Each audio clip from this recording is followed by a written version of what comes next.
Terus terus tahun 2013-2014 diangkat jadi juri Master Chef.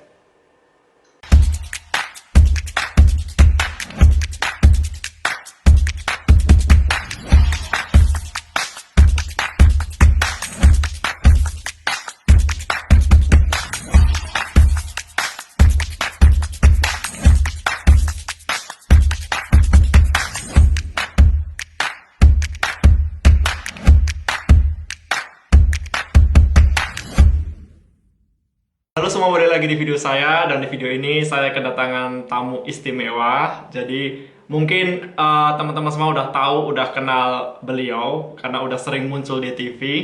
Jadi bentar, saya ceritakan dulu kenapa saya akhirnya berani mengontak narasumber saya. Karena di acara seminggu yang lalu, disiarkan seminggu yang lalu di MasterChef Indonesia yang season terakhir, season ketujuh, narasumber saya ini beliau menjadi chef tamu di MasterChef ketujuh dan masak spätzle. Dan aku tuh kaget gitu loh, maksudnya kalau belum tinggal di Jerman nggak tahu apa itu spätzle. Jadi aku tuh surprise banget, langsung aku cari tentang biografi narasumber saya yang ini. Terus akhirnya singkat cerita ternyata beliau pernah tinggal di Jerman, makanya tahu apa itu spätzle. Oke, langsung aja kita bertemu dengan narasumber saya. Halo Chef Degan. Halo semuanya, apa kabar? Oke, pasti semuanya udah tahu. Willst du auf Deutsch oder auf Indonesisch? Was du willst, wir können auf Indonesisch reden, wir können auf Deutsch reden, was du willst. Oder vielleicht alles zusammen, ist auch egal, ne? Nee, alles gut. Lieber auf Indonesisch. Oke. Males males bikin subtitlenya. Iya benar. Ya. Oke. Mungkin walaupun Chef Degan udah terkenal di Indonesia, mungkin ada beberapa netizen saya yang belum kenal atau belum tahu siapa Chef Degan. Mungkin bisa sedikit perkenalan Chef Degan. Oh, oke. Saya sebetulnya orang biasa aja, ya. Saya ini dulu lahir di Jakarta, sudah lama sebetulnya. Terus waktu saya masih kecil dulu umur 6 tahun kita pindah ke Jerman. Nah, waktu di Jerman mama saya dan mama saya kerja di Jerman dulu untuk perusahaan Mercedes yang di Wörth, jadi dekat Karlsruhe, di seberangnya Karlsruhe. Itu ada pabrik Mercedes yang gede, tapi itu khusus untuk truk, bukan untuk sedan ya. Jadi mama saya dulu kerja di sana 27 tahun. Dan setelah waktu saya kecil bapak saya meninggal, terus istilah ceritanya nih mama saya nikah lagi sama orang Jerman gitu. Terus kita pindah ke sana gitu ya. Terus saya dari kelas kindergarten sebetulnya sampai lulus pendidikan kuliner sebenarnya di Jerman. Jadi saya besarnya di Jerman. Ya itulah, jadi di sana ikut sekolah dulu ya, elementary school atau Grundschule istilah di Jerman. Kemudian saya masuk Realschule. Terus setelah saya selesai Realschule, saya atau high school ya, terus saya akhirnya ambil pendidikan kuliner. Nah, sebetulnya dulu ya namanya anak lanang ya, cowok. Jadi kalau ditanya mau jadi apa ya biasalah, mau jadi pilot, mau jadi tentara, mau jadi dokter gitu ya nggak. Tapi ya untuk tentara ya saya waktu itu bukan warga negara Jerman ya. Dan untuk padahal dulu wajib militer kan kalau di Jerman kan, zaman dulu ya. Nah, kalau untuk dokter dan untuk jadi pilot, mungkin otak saya kurang pinter waktu zaman dulu karena sering main aja, maunya main aja ya nggak. Akhirnya saya ambil pendidikan kuliner. Nah, karena juga saya pikir kalau ambil pendidikan kuliner, saya bisa menjalani karir saya di mana saja di seluruh dunia gitu loh. Ya nggak? Jadi kita nggak mesti belajar sesuatu baru, tapi dengan pendidikan kuliner kita bisa sebenarnya kerja di mana saja gitu loh. Itu sebenarnya salah satu juga alasan kenapa saya ambil pendidikan kuliner, karena saya memang punya cita-cita untuk balik ke Indonesia. Paling nggak cari pengalaman kerja di Indonesia gitu loh. Ya nggak? Iya, di situ sebetulnya saya pindah saya dari ya istilahnya dulu waktu saya masih di Jerman, setelah saya selesai pendidikan kulinernya di Jerman, saya pergi ke London, ya, di daerah London, masih di luarnya London. Ada kota kecil namanya Horley, dekat Crawley, itu di selatannya London, ya nggak? Dekat Gatwick Airport, ya nggak? Nah, di situ saya dulu 3 bulan tinggal di sana sambil belajar bahasa Inggris gitu loh. Ya, zaman-zaman dulu masih baru selesai pendidikan kuliner, jadi cari duit ya kerja-kerja sini sana gitu loh, ya nggak? Sebenarnya lebih untuk cari bahasanya aja gitu loh, ya nggak?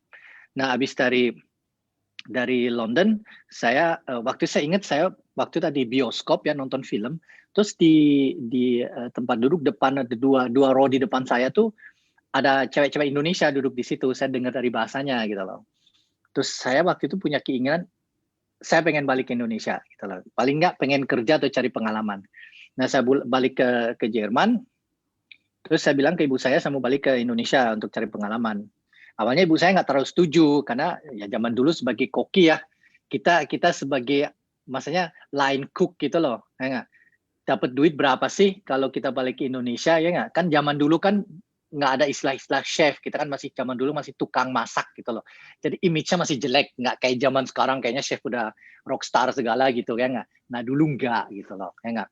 Nah tapi saya ingin cari pengalaman kerja di bidang masakan Asia atau enggak masakan Indonesia paling enggak, ya enggak, karena pendidikan saya kan masakan Eropa atau French cuisine, ya enggak. Nah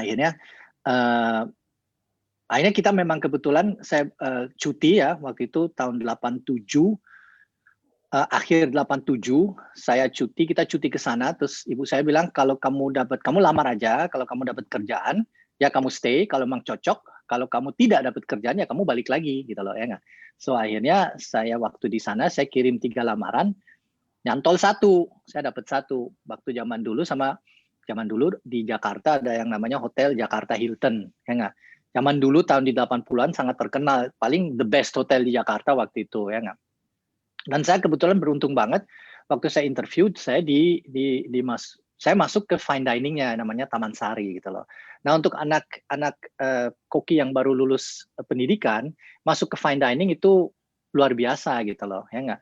Apalagi dengan kaliber kayak Jakarta Hilton, brand internasional, dan dia aksesnya ke seluruh dunia, dan zaman dulu itu di sana setiap 2 bulan dia bikin promosi masakan kuliner ya dari seluruh dunia, dari French, dari Prancis, dari Belanda, dari mana aja lah gitu di Eropa, ya nggak. Dan yang dimasukin itu banyak Michelin star chefs gitu loh. Nah ini buat saya masih anak muda ya nggak, chef muda itu sangat tertarik dan sangat menarik gitu loh. Dan akhirnya saya ambil, dan di situ saya stay gitu loh. Nah otomatis karena saya kerja di Indonesia, permanent resident saya kan hilang jadinya, ya nggak? Karena lebih dari 6 bulan, ya di Aufenthaltsberechtigung gone, ya nggak? Akhirnya saya harus bikin keputusan, either I go back, saya balik lagi ke Jerman, atau I stay. Ya akhirnya keputusan I stay gitu, ya nggak? Ya udah hilang gitu, ya nggak? Ya udahlah, jadi ya disitulah mulai karir saya di Indonesia. Jadi waktu saya balik ke Indonesia, hanya saya kerja di Jakarta Hilton, terus saya pindah ke Bali, saya buka hotel di Bali. Waktu itu opening team di Bali. Jadi akhirnya dari situ saya keliling dunia lah. Tapi base-nya setelah itu di Bali saya. Habis tinggal di Jakarta 3 tahun, saya pindah ke Bali. Ya dari situ, dari Bali, akhirnya saya keliling-keliling dunia juga, tapi selalu base-nya di Bali. Gitu. Nah begitulah. Terus tahun 2013-2014 diangkat jadi juri Master Chef. Itu tahun 2012 gitu loh. Nah itu ya itu 2012 itu waktu season kedua. Jadi sebenarnya gini, Windy. Jadi waktu saya ditanya soal Master Chef itu lucu. Saya waktu itu sedang di Bangkok. Saya lagi kerja di Bangkok. Saya dulu executive chef di salah satu hotel bintang 5 di Bangkok. Kemudian saya ditelepon ke HP saya gitu loh. Terus yang telepon itu orang agent gitu loh. Dia bilang, chef, maaf saya ganggu, saya mau tanya chef, kita dapat nomor chefnya dari kedutaan Indonesia di Bangkok gitu loh. Loh, kok bisa dapat nomor saya gitu? Iya, karena ya saya tanya-tanya, saya dengar chef ada di di Bangkok, kerja di Bangkok, saya tanya ke kedutaan Indonesia, mereka ngasih tahu gitu, ya udah. Karena saya dari Master Chef, dia bilang, chef tertarik nggak ikut menjadi juri Master Chef-nya? Terus saya, loh, kok tahu saya ada di sini? Iya, dikasih tahu juga sama Chef Vindex gitu loh, ya nggak? Vindex itu teman saya juga dulu ya, sama seangkatan gitu, maksudnya seangkatan, dia dulu dengan Four Seasons, saya dulu dengan Grand Hyatt gitu di Bali, sama-sama di Bali, jadi sama-sama background-nya kurang lebih sama, cuma beda perusahaan aja gitu ya. Oh ya, terus saya malah nggak tahu ada MasterChef Indonesia. Saya tahu ada yang di Inggris, di Amerika, sama di Australia gitu. Saya nggak tahu ada yang di Indonesia gitu loh. Dan lucunya ya, oh ya udah, gimana nih? Tapi saya di Bangkok. Ya gini aja chef. Ini kita masih nyari-nyari. Kalau chef berkenan, kalau suatu saat ke Indonesia, beritahu kita, mungkin kita bisa arrange audition gitu lah, atau misalnya casting gitu ya nggak? Saya udahlah, gitu. Saya pikir ya nggak masalah. Nanti kalau saya di Indonesia, saya kasih tahu lah. Gitu. Terus saya Google dulu kan di rumah pas pulang, ada sih tuh kayak gitu kan. Pas saya lihat memang baru ada kan, baru selesai itu. Terus yang jadi juri pertama kan Vindex kan waktu itu senior jurinya. Jadi Vindex, Marinka sama Juna kan. Nah Vindex waktu itu. Nah waktu saya lihat, oh ternyata ada nih kan, ternyata si Vindex gitu. Pas terus mereka bilang, ya si Vindex nggak bisa lanjut karena Vindex akan kerja gitu, mulai tempat kerja baru gitu loh. Ya udahlah terus. Nah kebetulan ada saudara saya itu di Jakarta mau nikah nih, ya enggak. Terus kita kebetulan ke Jakarta. Nah rumah mertua saya tuh deket RCTI gitu, nggak jauh dari situ. Terus akhirnya saya bilang ya udahlah, saya datang lah untuk casting ya. Ini saya ada di Jakarta. Oh chef datang. Nah kan tuh waktu itu kan casting. Nah waktu casting itu saya kan karena banyak di Thailand itu, jadi saya pakai bahasa saya itu karena di Thailand hampir 7 tahun gitu ya nggak. Banyak logat Thailandnya di situ akhirnya, karena setiap hari kan sekitar kita cuma orang Thai aja, bahasa Inggris pun ada logat Thainya gitu. Terus mereka, kok ini logat apa sih, macam apa sih ini? Lucu kan. Terus anyway, terus saya kan casting, jadi kalau casting itu kita harus ada beberapa situasi yang kita harus jadi misalnya ya reveal winner siapa, atau ya gitulah kayak di MasterChef gitu ya nggak. Nah itu kan direkam itu kan. Saya kan nggak biasa kayak gitu. Saya nggak ini kan. Oh bikin banyak kesalahan waktu itu, saya berapa kali take kan. Terus saya pikir gila men, ini lebih susah dari bikin function 1.000 orang saya pikir ya nggak. Ini wah susah banget gitu. Cuman waktu itu mungkin audisinya mungkin jelek banget gitu ya. Tapi yang cocok itu saya sama krunya tuh cocok. Kita tuh setelah itu bercanda, dan saya juga nggak putus asa. Jadi chef kayaknya harus diulang lagi beberapa kali ulang, sama ayo aja nyantai aja saya pikir ya nggak. Terus akhirnya dapet juga gitu. Terus lama-lama ya mungkin di situ mereka lihat, oh kayaknya tuh kerjasamanya oke lah kita ya nggak. In front bisa diajarin gitu ya. Tapi behind the camera juga kita ada enak lah, climate-nya tuh enak ya, atmosfernya enak gitu. Mungkin di situ akhirnya saya dipilih. Mungkin ada juga beberapa kandidat lain sih saya pikir ya nggak. Tapi di situ sebetulnya, nah ini bukan sesuatu yang saya merencanakan sebetulnya gitu loh. Semua dalam karir saya memang merencanakan dan ingin gitu loh ya, nggak ingin jadi chef gini. Saya memang ingin, dan saya kerja towards itu gitu loh. Tapi untuk jadi di TV itu sama sekali itu bonus lah kalau saya bilang hal kayak gitu. Gitulah, jadi gini ya. Rezeki ya berarti ya. Kurang lebih rezeki, alhamdulillah. Ya, kan jadi bisa dikenal orang. Ya, itu bonus. Bonus ya, benar.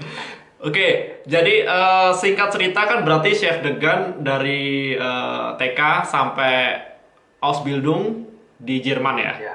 Berarti Ausbildungnya dulu ngambil Koch ya? Iya, Ausbildungnya sambil Koch dulu. Oke. Ya, betul. Oke, nah maksudnya gini kan di YouTubeku banyak sekali kan, aku di YouTubeku mengangkat tema tentang seputar Jerman kan, baik itu Ausbildung, FS Shot, Au Pair dan lain sebagainya kayak gitu.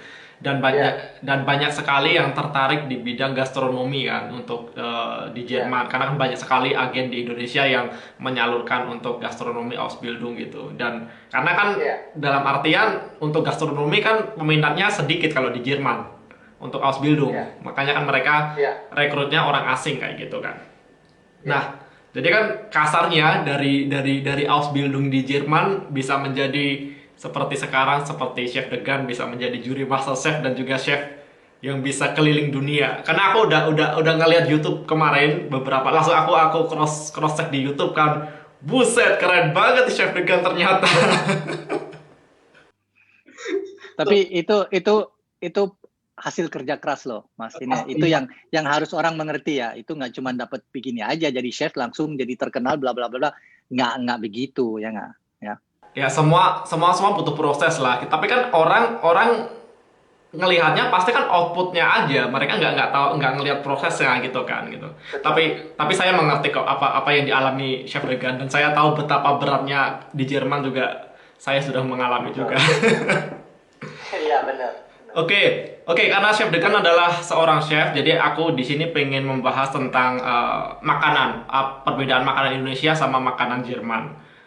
Maksudnya gini kan, chef Degan kan dari kecil sampai gede, asalnya besar di Jerman. Jadi otomatis kan lidahnya juga pasti udah kebiasa dengan makanan Jerman kan, dan Iya. dan Ausbildungnya juga bidang koch. Koch itu chef. Karena kalau aku bilang chef itu bahasa Jermannya kan bos, jadi aku agak gimana gitu. Betul. Nah ini saya suka menjelaskan ke orang ya. Kalau chef itu kan kalau dalam bahasa Jerman itu bos atau chief kan sebenarnya chief ya nggak. Di Prancis juga chef itu dipanggil ya karena itu chiefnya, bosnya gitu ya nggak. Nah cuman di dalam kata bahasa Inggris chef itu koki ya nggak. Jadi judul koki gitu ya nggak. Nah itu yang kadang-kadang orang suka salah ngerti gitu ya nggak. Kalau zaman sekarang kan banyak banget orang-orang apa jadi chef lah istilahnya ya nggak, baru belum pendidikan kulinernya belum dapat tapi udah bilang oh I'm a chef, chef. Sedangkan di bidang kuliner ini orang yang menjadi chef itu dipanggil chef, it's the boss actually, the chief ya nggak, untuk ya istilahnya kalau di tentara lah jenderal gitu loh ya nggak. Ya si nama kopral itu kan nggak mungkin langsung jadi jenderal ya nggak. Untuk menjadi jenderal dia harus kopral dulu, terus mungkin jadi letnan, terus kapten ya, terus naik gitu, akhirnya jadi jenderal. Itu kan ada fasenya gitu loh ya nggak. Karena seorang chef itu kan the real chef, the chief, dia kan nggak cuma bisa masak doang gitu loh, dia bisa ngatur, dia bisa food cost, dia bisa develop menu, kalkulasi, macem-macem ya nggak, itu banyak development segala macam. Nah ini yang zaman sekarang tuh orang anak-anak kecil, I'm a chef gitu. Iya, memang. Ya, it's okay. Oke, Chef Degan. Jadi gini, perbedaan makanan Indonesia sama Jerman tuh menurut Chef Degan tuh apa? Maksudnya dalam artian kalau Indonesia mungkin lebih suka manis, lebih suka yang asin atau gimana. Kalau Jerman kan cenderung tawar ya kalau kita sebagai lidah orang Indonesia gitu loh. Bisa tolong dijelasin sedikit? Hmm? Sebetulnya gini, mungkin ya di masing-masing negara, Jerman walaupun Indonesia, itu kan punya daerah masing-masing gitu loh, ya nggak? Di daerah masing-masing itu kan ada cita rasanya yang khas di situ gitu loh, ya nggak? Kalau kita misalnya ya, kalau kita bilang Jawa Tengah ya lebih ke manis gitu ya nggak? Kalau misalnya kita ke Padang ya lebih pedas dan gurih ya nggak?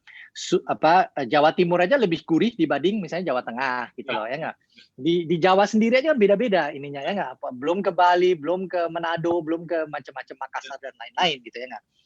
Di Jerman pun begitu gitu loh ya nggak. Kalau kita misalnya ke utara dia lebih ke manis, kalau misalnya di utara banget kayak nggak, bangsa Ostfriesland di sana-sana gitu, dia seneng yang agak manis-manis. Tapi the more kita ke selatan itu kan lebih gurih, lebih segala macam, belum minuman ya, baru itu makanan gitu ya nggak. Dan khususnya misalnya Spätzle ini, kita ngomongin Spätzle ya nggak. Kalau kita di daerah Baden-Württemberg, Schwabenland khususnya ya nggak, Spätzle itu harus handgeschäft gitu ya nggak, karena memang di sana memang harus gitu. Lo nggak bisa bikin handgeschäfte Spätzle, lo nggak bisa bikin Spätzle gitu loh ya nggak.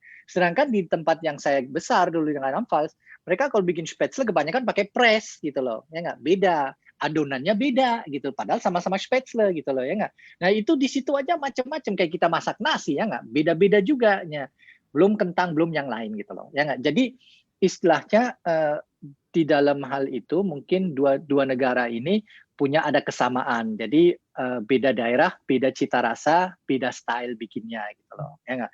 Tapi kalau secara general ya mungkin kalau saya sebagai chef, saya bilang masakan Indonesia lebih rumit. Dari bikinnya lebih rumit, ya nggak? Karena saya selalu ambil contohnya misalnya ayam panggang, nih, ya nggak? Grill handle atau Hähnchen. Nah, kalau kita bikin di Jerman, bumbunya garam, merica, paprika, sedikit minyak, masukin ke oven, jadi. Di Indonesia lain, ya nggak? Kalau kita bikin ayam panggang yang enak, ya, kita ke pasar beli bumbunya dulu, ya nggak? Kemudian kita ngulek bumbunya dulu, ya nggak? Terus itu ayamnya dimarinate dulu dengan bumbunya, didiamin dulu sehari mungkin, kemudian diungkep dulu dengan bumbunya, nah baru mungkin dipanggang atau digoreng di apa gitu ya nggak? Prosesnya jauh lebih ribet gitu loh, ya nggak? Tapi hasilnya memang masuk, rasanya tuh memang enak gitu loh, ya nggak? Nah, perkara yang satu punya lebih banyak spices, yang satu kurang, itu ya tergantung ya kita kalau memang di Jerman karena mereka nggak tahu sekian banyak rempah-rempah ya nggak yang seperti ada di kita gitu loh di Indonesia ya di Indonesia rempah-rempahnya banyak apalagi cabai is a big thing di kita gitu di sana nggak dapet pepperoni sedikit aja kena sedikit ya udah wah kayaknya dunia kebakar gitu loh ya nggak jadi sebetulnya di situ perbedaannya gitu tapi kalau kita ngerti masakan Jerman ya itu pun ada perbedaan hal-hal kecil bisa beda banget gitu loh, ya nggak? Ya tadi seperti saya bilang Spätzle ya, atau misalnya masakan khas lain, misalnya Knödel ya, macam-macam Knödel potato dumpling ya nggak? Cara bikinnya tuh beda-beda, setiap household aja bikinnya beda-beda ya nggak? Yang satu kasih parsley, yang satu kasih enggak, yang satu kasih sedikit biji pala, yang satu enggak gitu loh. Dan itu buat kita sih, buat kita orang Indonesia itu sama aja rasanya ya nggak tapi untuk orang bulenya orang Jermannya dia tahu kok ini pakai biji pala ini beda rasanya dengan kita punya ya nah di situ dia bisa lihat perbedaannya gitu tapi buat kita karena kita ada biasa dengan spices gede nggak ada bedanya gitu ya nggak sama aja flat gitu loh ya nggak nah di situ saya pikir secara kalau ya, kita harus tanya siapa menilai di sini ya nggak kalau tanya saya bilang banyak banyak kesamaannya tapi memang berbeda di dalam spicesnya it's because karena memang dasar seleksi spicesnya beda sama kita di Indonesia di Jerman ya nggak dan ya memang spice kita memang negara asalnya bumbu dan Gewürze gitu kan spices semua kan dari kita gitu jadi makanya kita lebih expose tapi ini loh Windy kalau kita ngomongin 30 tahun 40 tahun yang lalu aja ya zaman saya masih apprentice dulu ya waktu saya masih lialing di sana zaman dulu orang di household-nya nggak ada yang punya spices seperti zaman sekarang gitu loh. Siapa pakai cabai, siapa pakai bumbu-bumbu bangsa apa kunyit, bangsa apa jahe, bangsa nggak ada. Zaman sekarang banyak household di Jerman yang sudah menggunakan itu karena apa? Karena banyak cook show satu, kedua karena apa? Karena banyak orang sudah traveling ke Asia banyak kan, dan mereka udah tahu dan sekarang juga orang-orang dari Asia ada di Indonesia juga banyak ada di Jerman banyak juga apakah orang Vietnam apakah orang Thailand orang Indonesia orang macam-macam lah orang Asia banyak banget ada di Jerman lain zaman saya tuh saya satu-satunya orang ini daerah radius 200 km saya aja kali gitu ya nggak yang orang Asia nggak ketemu kita saya masih ingat cuma zaman itu cuma sekali dua kali ketemu orang Asia itu student juga dulu ya nggak nah sekarang lain gitu loh ya nggak nah itu sangat pengaruh jadi kalau saya bilang sekarang di Jerman sudah cita rasa sudah mulai berubah sekarang ya nggak mereka sudah sangat terbuka dibanding misalnya berapa tahun yang lalu ya nggak makanya saya bilang kalau kita lihat traditional German food, traditional Indonesian food ya memang berbeda, ya nggak? Dan cita rasa memang berbeda gitu loh. Tapi it's changing, ya nggak? Iya pastilah. Oke, terus pertanyaan berikutnya, Chef Degan. Favorit makanan Jerman apa? Terus favorit makanan Indonesia apa? Waduh, susah mau dibilang kalau saya ditanya favorite masakan Jerman tuh apa ya? Kayak misalnya tergantung season juga gitu loh, ya nggak? Kayak misalnya sekarang kan lagi seasonnya wild ya di Jerman, ya nggak?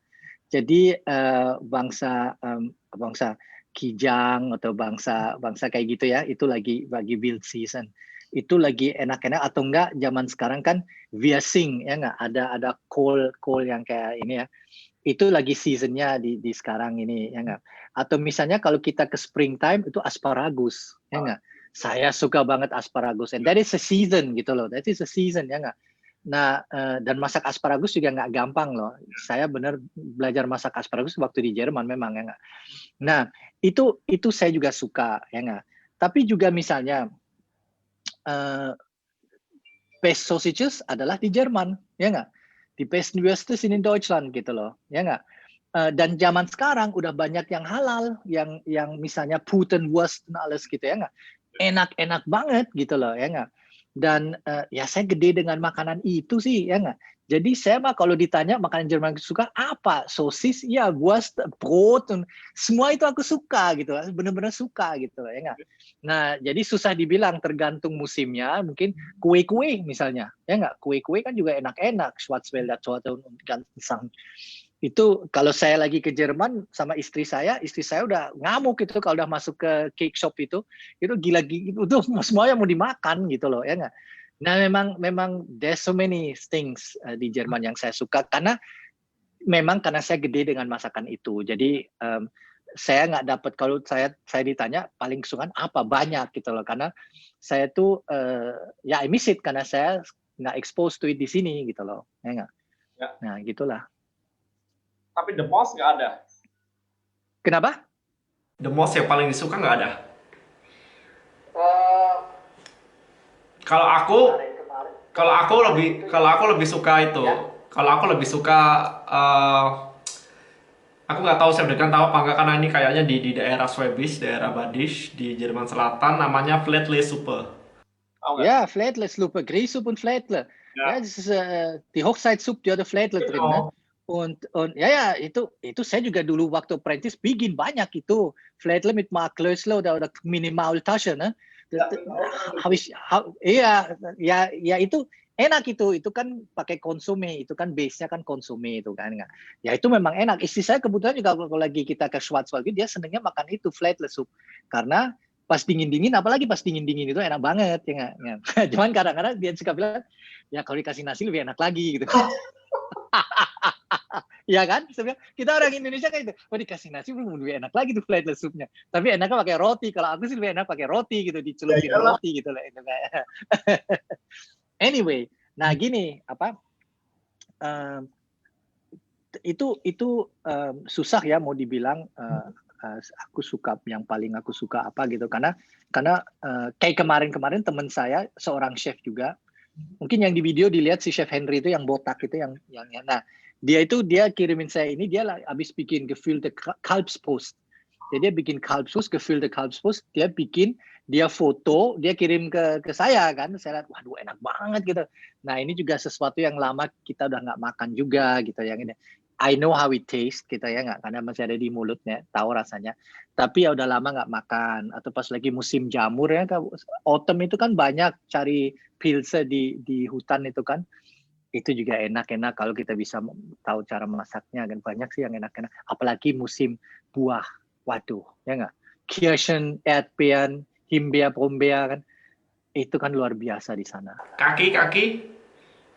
Kenapa? Kaki, magst du Kaki? Kennst du Kaki, oder? Kaki? Ja. Buah kaki. Was? Auf Deutsch Kaki. Buah. Ja. Buah kaki? Kaki. Das ist so wie in Indonesien, ich weiß nicht genau, so wie Kesemak oder so, weißt du? Oh, ach so, ja. Ja. Das schmeckt auch. Ja. Heißt Kaki. Ja. Ja. Genau. Nah, terus Chef Degan, menurut pengalaman Chef Degan, makanan Indonesia apa yang paling disukai orang Jerman, atau maksudnya taste-nya yang masuk di lidah orang Jerman? Oke, saya kan dulu sering bikin promosi masakan Indonesia di Jerman ya. Jadi yang selalu laku itu biasanya yang bersantan, ya enggak? Yang misalnya pakai kokos milk, nah. Yang misalnya kari ayam, ya enggak? Atau misalnya soto Betawi, ya enggak? Yang kayak gitu orang tuh pada suka. Atau enggak, misalnya soto mereka pada suka rata-rata. Soto ayam pun suka. Ya. Nasi goreng mereka suka juga. Ya nggak? Gado-gado ada yang suka, ada yang nggak suka karena manis. Ya nggak semua suka. Yang mereka sama sekali kebanyakan nggak suka adalah masakan Jogja, gudeg. Itu nggak kena itu, sama sekali nggak kena gudeg. Ya nggak? Sama sama nggak tahu ya, chef dengan merken apa enggak. Maksudnya banyak temanku yang udah aku kasih, mereka nggak suka tempe. Tergantung, kalau yang vegetarian pada suka gitu, tapi kalau yang biasa ini nggak suka gitu loh. Dan kita juga tergantung cara kita masaknya. Kalau kita masaknya bener crispy, ya, dia masih bisa. Itu pengalaman saya gitu ya. Nggak? Tapi kalau kita bikin tempe di mana bau tempenya kerasa, ya nggak? Ya, Dia nggak suka. Dia karena nggak suka. bener, karena tempe-tempe di Jerman kan rasanya beda dengan tempe di Indonesia. Betul. Ya, itu makanya yang buat Ya, orang Jerman nggak suka. betul. Malah lebih bau yang di Jerman ya kalau dipikir ya. Lebih bau yang di Jerman. Ya. Kemudian saya kalau pokoknya semua yang pakai bumbu Indonesia, misalnya dipanggang itu mereka suka, ya nggak? Ayam juga, ayam panggang segala macam itu mereka suka. Udang sambal goreng udang misalnya suka banget kayak gitu-gitu ya nggak? Pokoknya ada berbau santan itu mereka suka karena mereka bilang itu sangat autentis tropical gitu loh, tropical dan orient ya, tropical lah lebih bilangnya tropical sih ya nggak. Jadi itu mereka suka yang kayak gitu-gitu biasanya. Kalau yang nggak masuk lidah orang Jerman, selain yang manis tadi, gudeg dan lain sebagainya.